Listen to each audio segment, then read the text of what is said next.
नमस्ते दोस्तों, स्वागत है आपका अपने चैनल जादुई कहानी जंक्शन पर।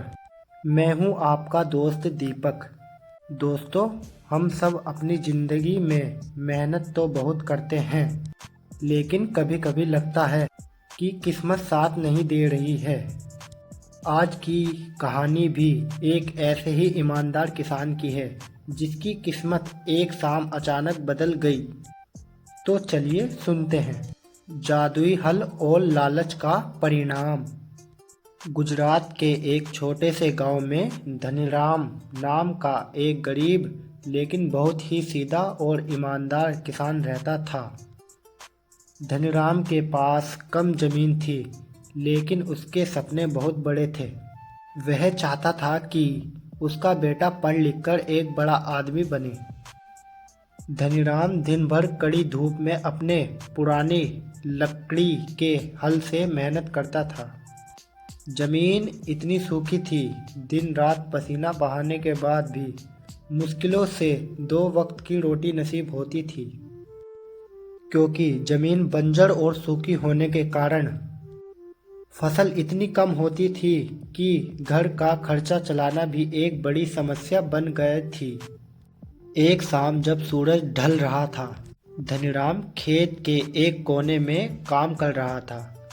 तभी अचानक उसका पुराना हल मिट्टी के अंदर किसी सख्त चीज से टकराया। धनीराम रुक गया। उसने सोचा शायद कोई बड़ा पत्थर होगा। उसने मिट्टी हटानी शुरू की तो उसकी आंखें फटी की फटी रह गई। वहाँ कोई पत्थर नहीं बल्कि एक चमकता हुआ सोने का जादुई हल दबा हुआ था। धनीराम ने उसे बाहर निकाला, अपने बेलों से बांध दिया। जैसे ही उसने हल चलाना शुरू किया, एक चमत्कार हुआ। वह हल अपने आप तेजी से चलने लगा। जिस खेत को जोतने में पूरे दिन लगते थे, उसे उस जादुई हल ने कुछ ही मिनटों में पूरा कर दिया। धनीराम समझ गया कि कोई साधारण हल नहीं है। जादुई हल मिलने के बाद धीरे धीरे धनीराम के दिन बदलने लगे। उस जादुई हल की मदद से खेत में सोने जैसी फसल उगने लगी। सूरज अब अच्छे स्कूल में जाने लगा और धनीराम घर की गरीबी हमेशा के लिए दूर हो गई। लेकिन धनीराम की यह तरक्की गांव के एक लालची सेठ की आंखों में खटकने लगी। सेठ को अपनी करनी और धन पर बहुत घमंड था। एक रात जब सब सो रहे थे, सेठ ने अपने कुछ गुंडों को भेज और धनीराम के घर से वह जादुई हल चोरी करवा लिया।